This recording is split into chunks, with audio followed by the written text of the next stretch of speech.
नमस्कार, समय साक्ष्य देख रहे हैं आप। मैं हूं अमन राजपूत। इस वक्त मैं मौजूद हूं एक चश्मे की दुकान में, या कहें चश्मे का शोरूम। एक चश्मे के शोरूम में आया हूं मैं।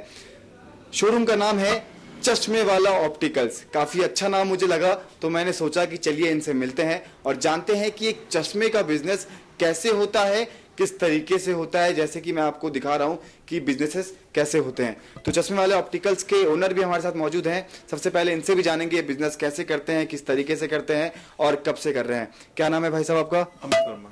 अमित वर्मा जी। वर्मा जी, सबसे पहले मैं आपसे जानना चाहूँगा, ये जो आपका चश्मे का बिजनेस है, कब से चला रहे हैं आप? तकरीबन 7-8 साल हो गए। 8 साल। 8 साल से।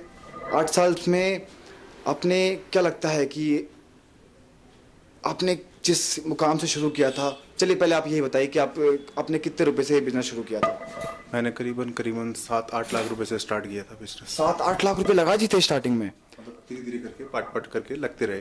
7-8 लाख रुपए पहले स्टार्ट करने में? स्टार्ट में। अच्छा, करीबन तो 2-3 साल में।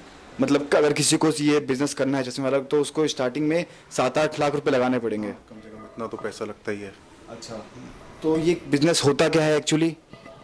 ये बिजनेस आई से रिलेटेड है। इसमें स्पेक्टिकल, जैसे आपका आई सेट वीक है, आपका पावर है, तो हमारा ऑप्टिकल डिस्पेंसिंग का पूरा काम है। जैसे कि फ्रेम हो गया, उसमें ग्लास डिस्पेंस करना है, ये सब पूरी डिस्पेंसिंग होती है उसमें।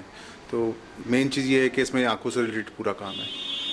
हाँ, आपके आई सेट वीक है, आपको स्पेक्टिकल की जरूरत है। आपने को नियर का नंबर है आपका, तो आपको स्पेक्टिकल की जरूरत है, क्योंकि आप नज़दीक में पढ़ नहीं सकते जब तक आपका चश्मा नहीं होगा आपके पास। अच्छा। तो ये डिपेंड करता है कि आपकी एज कितनी है। जैसे 40 ईयर्स के बाद जो है नियर का चश्मा आता है, 40 ईयर से पहले टीन एज में लगभग आपका डिस्टेंस का जो कांस्टेंट पावर बोलते हैं, जिसको जो हमेशा लगा के रखता है आदमी। जैसे मैं अभी वेयर करके रखा हुआ है ये चश्मा, और ये हर वक्त लगाने का होता है। मेरी 40 ईयर से कम एज है, तो मुझे नज़दीक के चश्मे की जरूरत नहीं है।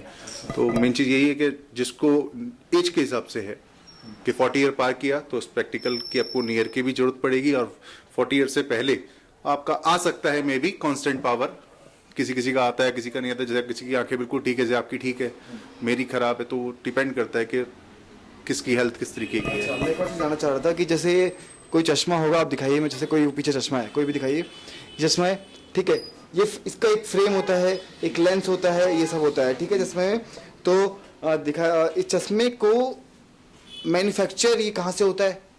ये मैन्युफैक्चरिंग इसके इंडिया में ही सारे प्लांट्स लगे हुए हैं अब। हाँ, पहले कुछ चाइना वगैरह बोलते थे आता था, पर कभी हमने देखा नहीं चाइना से कि आता है, चाइना से आ रहा है। लेकिन अब तो ये पूरी तरीके से मैन्युफैक्चरिंग इंडिया में हो गई है। मतलब जहाँ पे ये फ्रेम बनता है चश्मे का, लेंस भी वहीं बनता है? जी नहीं, लेंस के प्लांट अलग होते हैं, फ्रेम्स के प्लांट अलग होते हैं। लेंस के प्लांट अलग होते हैं, फ्रेम्स के प्लांट अलग होते हैं। अच्छा, तो मैं जानना चाह रहा था कि आप यहाँ पे जैसे कोई आया, आपसे आंख दिखवाई, फिर उसके बाद आप क्या करते हैं? नहीं, उसका प्रिस्क्रिप्शन लेना है, और उसके बाद उसका जो है पावर, उसका लेंस में जो है डिस्पेंसिंग। लेंस की फैक्ट्री में भेजते हैं कि ऐसा लेंस मुझे मार दो? हाँ, वो लेंस हमारा ऑर्डर पे आता है, और वो उसका जो है बाकी वक्त जो है सारा यहाँ होता है। लेंस को पूरा कहाँ से आता है लेंस? जैसे कि कार्जाइज हो गया, किरजाल हो गया, एक बड़ी बड़ी कंपनीज हैं लेंसेज की।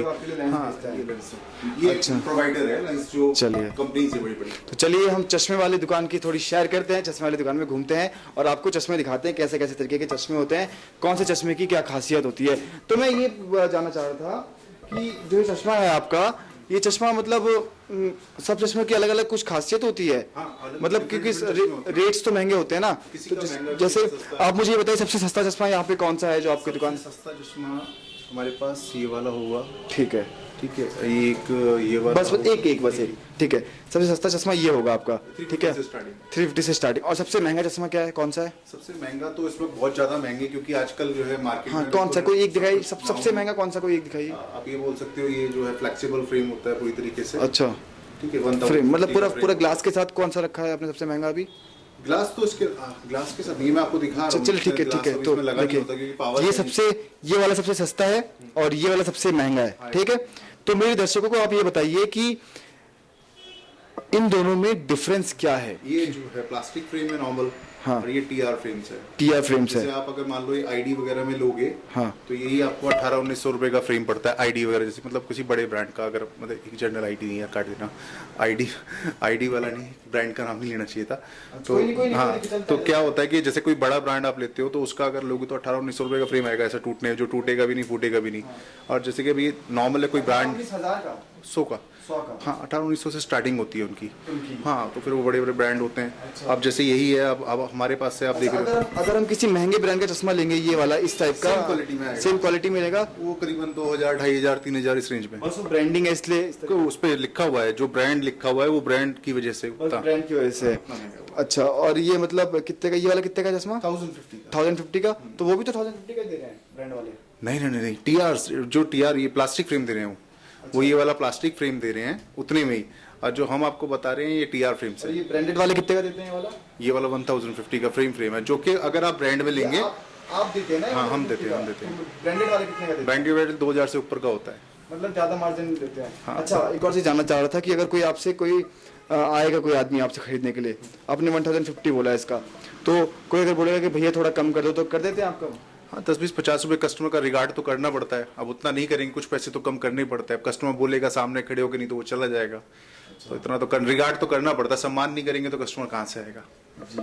तो मैं आपको अगर अनुमान हो तो मैं जानना चाहूँगा कि जो ये आपका चश्मे वाला सेक्टर है, क्या जीडीपी में, इसमें जीडीपी जो देश की आई थी, तो इस सेक्टर में इस घाटा हुआ था या मुनाफा हुआ था?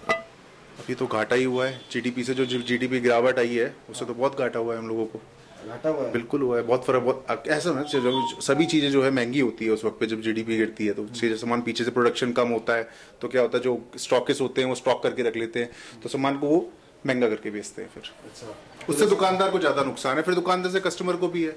देखिए जैसे कि हमने इनसे बात की, एक महंगा चश्मा और एक सस्ता चश्मा, जैसे ये सस्ता चश्मा है और ये महंगा चश्मा है, इन दोनों का डिफरेंस ये होता है कि सबके क्वालिटीज में फर्क होती है। जैसे ये है, ये अगर हम मोड़ लें तब भी नहीं टूटने वाला। देखिए मैंने इसे पकड़ लिया है, सही में टूटेगा तो नहीं, देखिए मैंने इसे मोड़ दिया, नहीं टूटेगा चश्मा, लेकिन इसको मैंने मोड़ दिया तो ये टूट जाएगा। इसलिए चश्मा महंगा और सस्ता होता है। लोग जो बोलते हैं कि चश्मा महंगा सस्ता क्यों होता है, ये कारण होता है कि क्वालिटीज में फर्क होती है। और यही चीज अगर कोई बड़े ब्रांड का हो, गुची, मानी, जो भी है, बड़े बड़े ब्रांड है, वो आपको लाखों का बेचेंगे, लेकिन चीज वही होती है दोस्तों। लेकिन जो एक ब्रांडिंग जो होती है ना, लोग जब ब्रांड करते हैं उससे रेट्स में फर्क पड़ता है। हमको लगता है कि ब्रांड है तो क्वालिटी अच्छी होती है क्वालिटी अच्छी, लेकिन चीज तो वही होती है ना यार। जो प्लास्टिक लोग यूज करेंगे तो वो भी ये यूज करेंगे।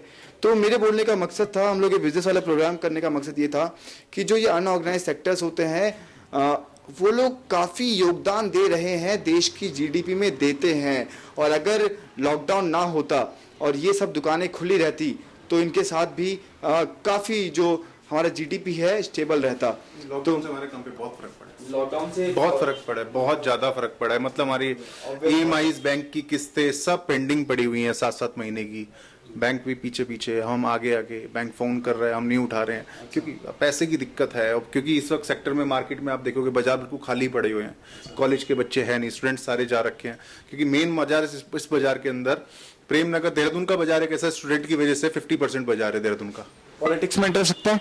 नहीं सर, मैं तो पॉलिटिक्स से बहुत दूर हूँ। मतलब बिल्कुल इंटरेस्ट नहीं रखते हैं? कोई नॉलेज नहीं। वोट देते हैं? हाँ, वोट देता हूँ बीजेपी को। बीजेपी को देते हैं? हाँ, बीजेपी को वोट देते हैं। अब शायद जो है कोरोना वायरस तो खैर बीजेपी ने नहीं करा, लेकिन ये है कि मोदी जी को इस बारे में कुछ सोचना चाहिए। जो लोकल मार्केट है उनके बारे में, छोटे दुकानदारों के बारे में भी कुछ सोचना चाहिए कि हाँ यार, प्रॉब्लम में है बहुत दुकानदार इस वक्त। मोदी जी से किसान काफी खफा चल रहे हैं।